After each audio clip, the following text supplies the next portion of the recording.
Okay, well, hello. This is Jeff Gaudiosi, and you're on MisplacedStraws.com, where music comes to life. And my guest today is a Rock and Roll Hall of Fame inductee, thanks to his time with the legendary Moody Blues. Over the past 5 years or so, he's built up a pretty successful solo career as well. And this coming February, we'll see him hit the road celebrating the 55th anniversary of the Moody Blues masterpiece, Days of Future Past. It's an honor to once again welcome to the site Mr. John Lodge. Welcome, John. Thank you, Jeff. Nice intro.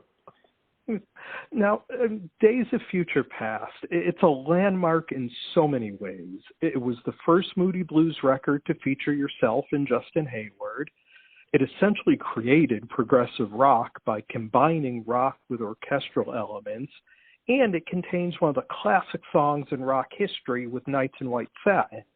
We'll get into kind of each of those things, but to start with, talk a bit about what it was like for you as a kid coming into a new band and forming such an immense concept as this record. It goes a longer way back than that. I was in a band called Al Riot in the Rebels with Ray Thomas, the flautist, Moody's, and Ray was Al Riot. And sometime during that period, Mike Pinder came in along and played keyboards for us.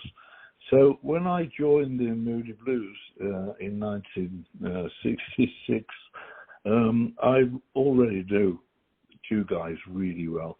I also knew Graham Edge because he was a famous drummer in a band called Jerry Levine and the Avengers, who were met many times in my teenage years. And when I met Justin in June of '66, it was like a completion of the circle was complete, really. And so we formed a great relationship straight away. And at the same time, the Decca Record Company wanted to make an album which featured classical music and what they called a pop band. And they wanted us to record Dvorak's New World Symphony and put lyrics to the melodies.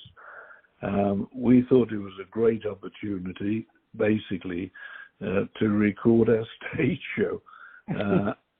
And Peter Knight, the orchestra leader of the London Festival Orchestra, when he came to see us one night at a club in London, and we discussed it. And we said, let's go in the studio for 2 weeks and basically do our stage show and see what the record company think afterwards. And to be honest, the record company was stunned. They didn't know what he was. They didn't understand at all. And he wasn't what they wanted. And they said, no, commercially, no, everything. And they sort of walked away from the project. But there was two people, one guy called Hugh Mendel, who was head of classical department in Decca Records, and the vice president of London Records in New York, who happened to be in London at the time. They both got it. They both knew what it was. And that was it. They became our mentors. Everybody at the record company disappeared. We didn't use anybody at the record company. And the rest is history, really. Now, that idea of adding the orchestral piece to it that the label kind of brought up, were you guys heading there anyway? Was that something that was already on your mind of sort of bringing classical influences into pop music? Well, I think we were doing it anyway with the mellotron and the flute and our harmonies. And, up until then, really, an orchestra or strings had only been used to add, like, icing on the top of a fairy cake. And strange analogy, but that's what it's to me. And using a full orchestra as a definitive part of the album never really crossed our mind. Mm-hmm. But when the opportunity came, we realized what we were doing on the road in our stage show and what we were attempting to do musically was very classical orientated. I don't know whether that's the right word, but we were using the scope of the orchestra in the makeup of our songs, particularly, with the mellotron and the flute. And now this tour you have coming up, this isn't the first time that the record has sort of been presented as a whole. The last tour that the band did in 2018, you guys celebrated the 50th anniversary. And that was a big year. It was the same year you were also inducted into the Rock and Roll Hall of Fame. And since then, we've lost drummer Graham Edge. And you mentioned Graham earlier. Talk a little bit about not only what he meant to the band, but to this particular piece of music. Well, Graham was an incredible drummer. I used to see him when I was 16, when, as I say, he played in his other band, and never did I think I was going to be in the same band as he was, but I always liked his drumming. And when we made Days of Future Past, Graham was a great reader of books, and him and I used to discuss different books, different ways of life, different meanings of the books, and a huge cross-section of literary.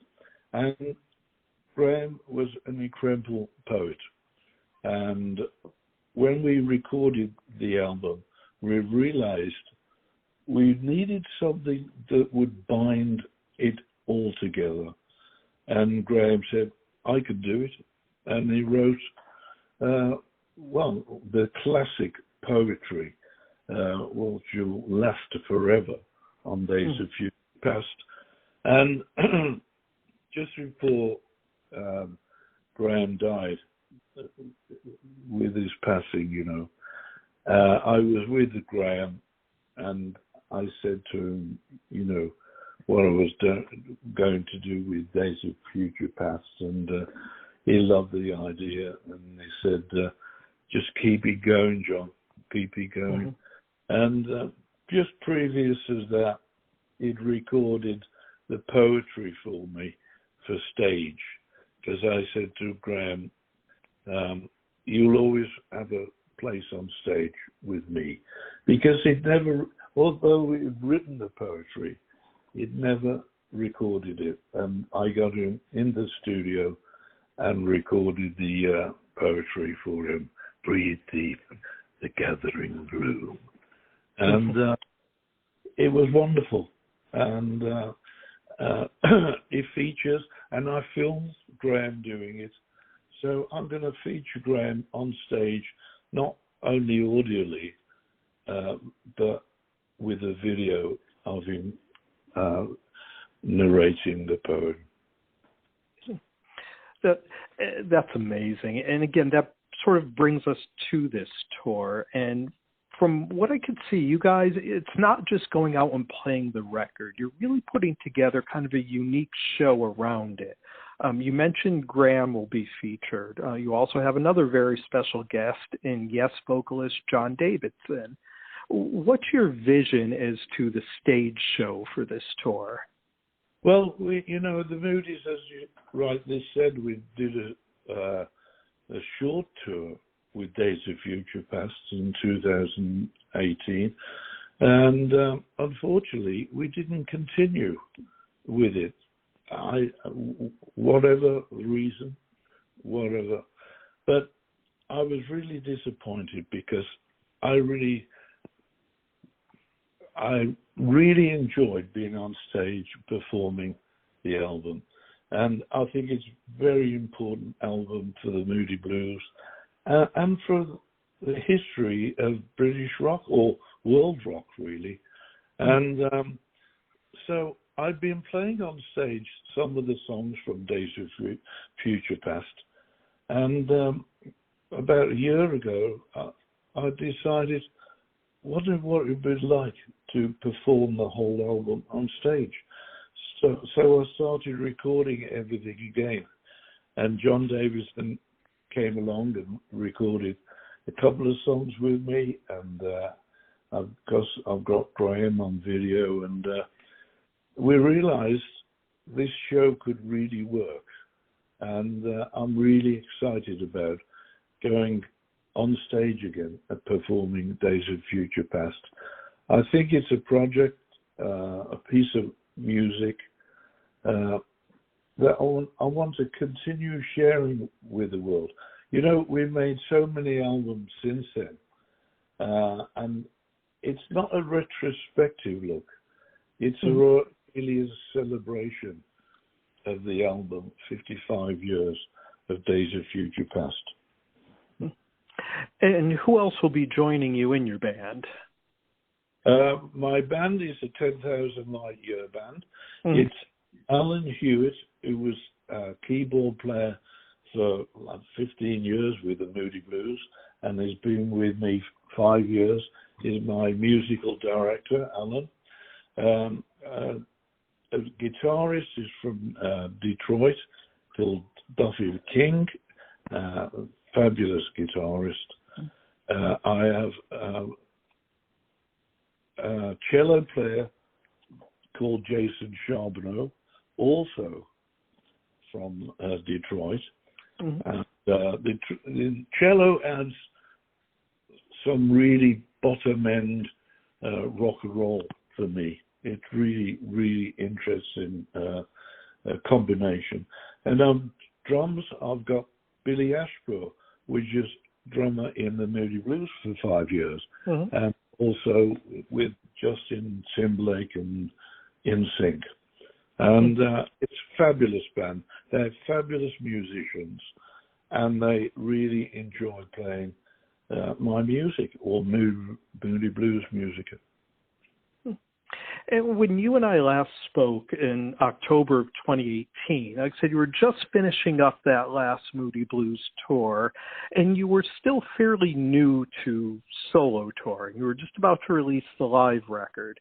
But since then, you've toured pretty regularly with the 10,000 Light Years band. Have you enjoyed the experience of touring with a new band and new musicians after all of those years with the Moody Blues? Yeah, I started when I was 15. I enjoy playing music on stage. I enjoy playing my bass. I enjoy singing. I enjoy touring. And I enjoy different venues all over the world. There's something really exciting about this. And when you find a group of musicians who are really going to back you up entirely, it gives you the confidence to try anything, try new songs. And that's why I'm going to tour with Days of Future Past, because they're so confident with what they're doing. And it's exciting for me. And after this, do you see yourself kind of going back to other Moody Blues records and sort of reinvigorating them with these new musicians? No, I think I'd like to tour with Days of Future Past. I'm not touring with the orchestra at the moment, but once this tour is over, I'm going to start performing with an orchestra. Then who knows? I would like to go around the world playing Days of Future Past with an orchestra, because the Moody Blues never got round to doing that. And I think it's such a shame. Not a missed opportunity, because it's not an opportune moment. It's For me, it's a shame that we didn't share the album with so many people. The album has meant so much to so many people, and I'd like to continue sharing it, especially with an orchestra.